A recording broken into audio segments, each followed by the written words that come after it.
राज्य मंत्रिमंडळाचा उद्या नागपूरमध्ये शपथविधी होणार आहे आणि मंत्रिमंडळात भाजपचे 21, शिवसेनेचे 12 आणि राष्ट्रवादीचे 10 मंत्री असतील असं सूत्रांनी सांगितलंय। उद्या भाजपचे 20, सेनेचे 11 आणि राष्ट्रवादीचे 9 जण शपथ घेणार आहेत। नागपूरच्या राजभवनात दुपारी 3 नंतर शपथविधी होणार आहे। याआधी 1991 मध्ये शिवसेनेतल्या फुटीनंतर नागपूरमध्ये शपथविधी झाला होता। 1991 ला ज्या वेळेला शिवसेना फुटली त्यानंतर छगन भुजबळ गटानं बंड करत काँग्रेससोबत शपथ घेतली होती।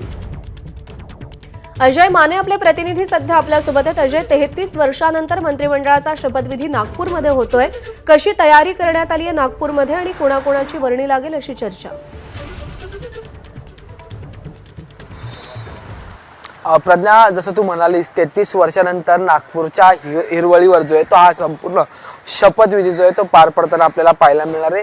त्यावेळी ज्यावेळेस 1991 मध्ये शिवसेना फुटली आणि छगन भुजबळ यांच्यासोबत जे आमदार बाहेर पडले शिवसेनेतून, त्यावेळेस छगन भुजबळांनी जे ती शपथ जी आहे ती त्यावेळेस घेतली होती आणि त्याच्यानंतर पुन्हा आता 2024 मध्ये जो आहे तो नागपूरमध्ये हा संपूर्ण कार्यक्रम पार पडणार आहे। मंत्रिमंडळ विस्ताराचा मंत्री शपथ घेणार आणि त्या संदर्भात अद्यापही कोणाला फोन गेलेले नाहीत, पण आज दुपारनंतर जे ते त्यांच्या महायुतीतले पक्ष जे आहेत, शिवसेना असेल, भाजप असेल किंवा अजित पवारांची राष्ट्रवादी असेल, यांच्या बड्या नेत्यांकडून जे ते जे मंत्री या आमदारांची मंत्रिपदी वर्णी लागणार लागले आहेत त्यांना फोन जायला सुरुवात होतील आणि मग उद्या त्यांना उपस्थित राहायला सांगितलं जाईल। त्यात सगळ्यात महत्त्वाचं म्हणजे की यंदाच्या यादीमध्ये भाजप जर पाहिलं तरी सगळ्यात महत्त्वाची यादी विशेष सेनेची असणार आहे, कारण की शिवसेनेच्या यादीत जे मागच्या वेळेस इच्छुक होते त्यांची वर्णी लागली असल्याची शक्यताची ती वर्तवली जाते। संजय शिरसाट, भरत गोगावले, प्रताप सरनाईक यांच्या नावाची सुद्धा जोरदार चर्चा आहे। त्यामुळे नवे चेहरे मंत्रिमंडळात